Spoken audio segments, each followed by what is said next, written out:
Hello everyone, welcome back to my YouTube channel GS word classes.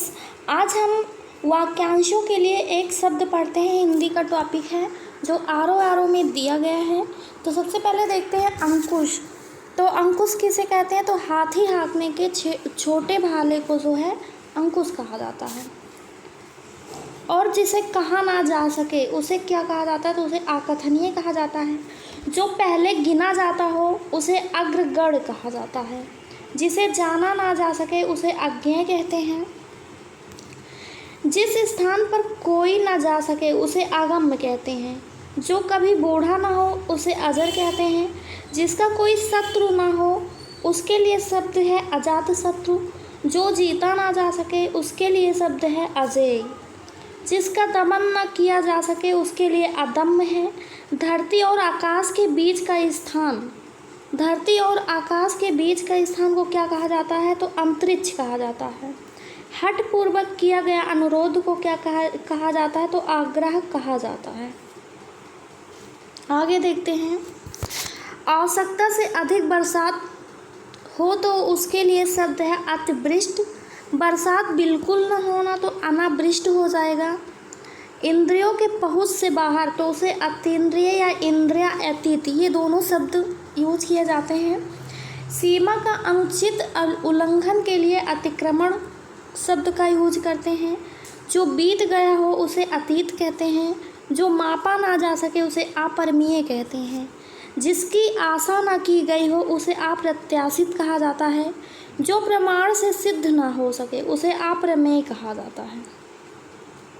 जिसका त्याग ना हो सके उसे अंत्याज्य कहते हैं। आगे देखते हैं। जिसका त्याग न हो उसे अंत्याज्य कहते हैं। अविवाहित स्त्री को अनूढ़ा कहा जाता है। वह स्त्री जिसके पति ने दूसरी शादी कर ली हो उसे अध्यूढ़ा कहा जाता है। किसी वस्तु को प्राप्त करने की तीव्र इच्छा को अभिष्पा कहा जाता है।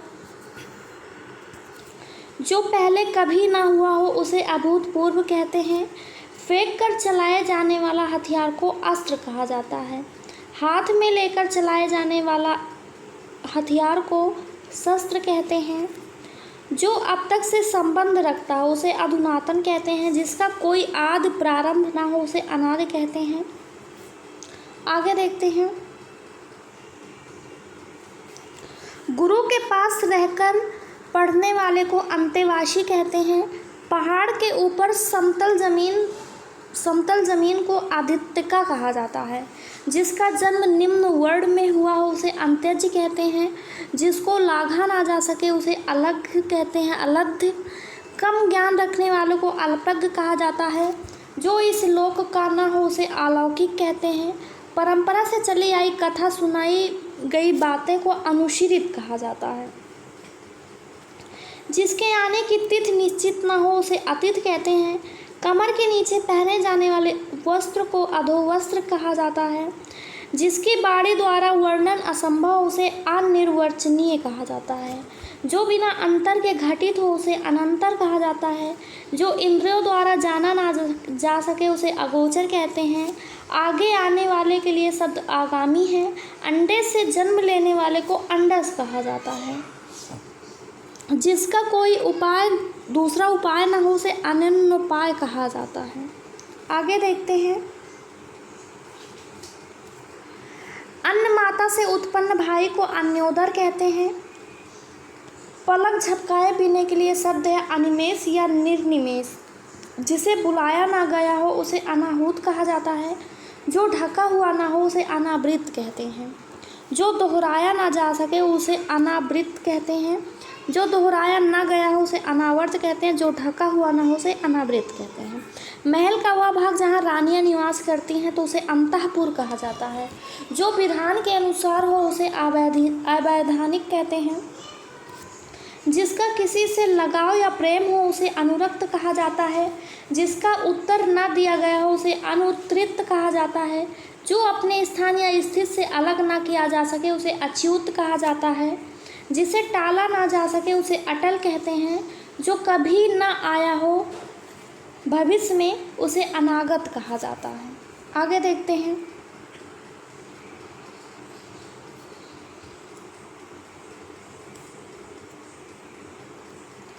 जो कुछ न जानता हो, ना समझ हो, मूर्ख हो, उसे अज्ञ कहा जाता है। जिसे जानकारी ना हो उसे अनाभिज्ञ कहते हैं। जिसका आदर नहीं किया गया हो उसे अनादृत कहा जाता है।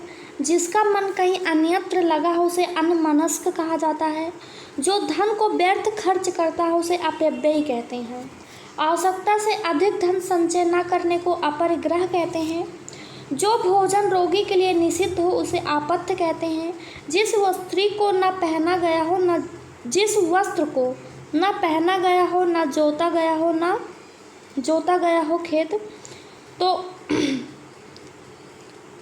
जिस वस्त्र को न पहना गया हो या बिना जोता हुआ खेत को, इन दोनों को अपृहत कहा जाता है।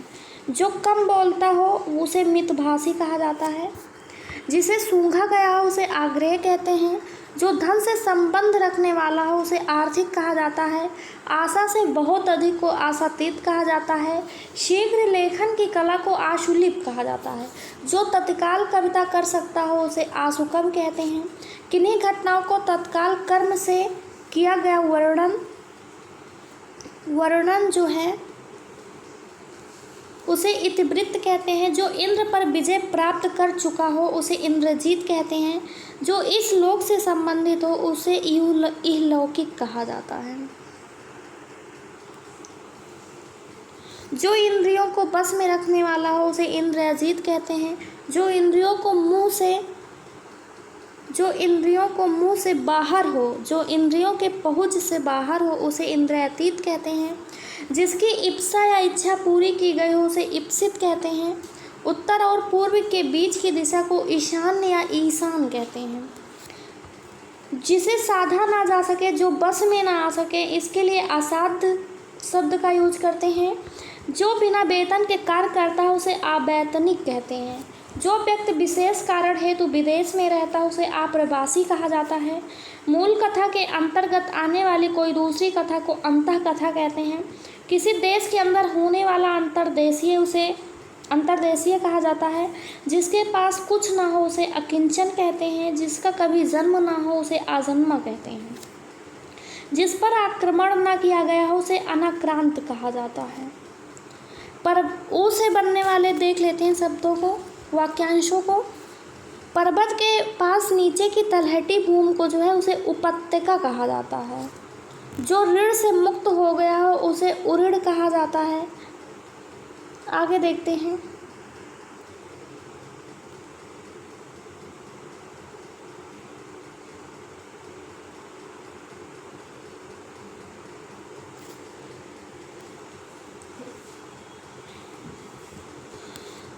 जिस पर वह पर्वत जहाँ से सूर्य और चंद्रमा उदित होते माने जाते हैं उसे उदयाचल कहते हैं। जिस पर उपकार किया गया हो तो उसे उपकृत कहा जाता है। ऐसी जमीन जो अच्छी उत्पादक हो उसे उर्वरा कहा जाता है। जो रेंग कर पेट के बल चलता हो उसे उरग या सरीसृप कहा जाता है। कुएं के पास वह जल कुंड जिसमें पशु पानी पीते हैं तो उसे क्या कहा जाता है, उसे उवारा कहा जाता है। विचारों का ऐसा प्रवाह जिसमें कोई निष्कर्ष न निकले उसे ऊहापोह कहा जाता है। भोजन करने के बाद बचा हुआ अन्न जूठन उसे क्या कहते हैं, उसे उच्छिष्ट कहा जाता है। किसी देश के अंदर होने वाले को अंतर्देशीय कहा जाता है। जिसके पास कुछ न हो उसे अकिंचन कहा जाता है। जिसका कभी जन्म न हो उसे अजन्मा कहा जाता है। जिस पर आक्रमण न किया गया उसे अनाक्रांत कहते हैं। जिस पर अनुग्रह किया गया हो उसे अनुगृहित कहते हैं। जो स्त्री कभी सूर्य नहीं देख पाती हो या देखने में अक्षम हो उसे अशूरपस्या कहा जाता है। जो मृत्यु के समीप हो उसे आसन्न मृत्यु कहते हैं। वह स्त्री जिसका पति परदेश से लौटा हो उसे आगत पतिका कहते हैं। जिसकी भुजाएं घुटनों तक लंबी हो उसे अजानुबाहु कहते हैं। अपनी प्रशंसा स्वयं करने वाले को आत्मश्लाघी कहते हैं। शीघ्र प्रसन्न होने वाले को आशुतोष कहा जाता है। आगे देखते हैं।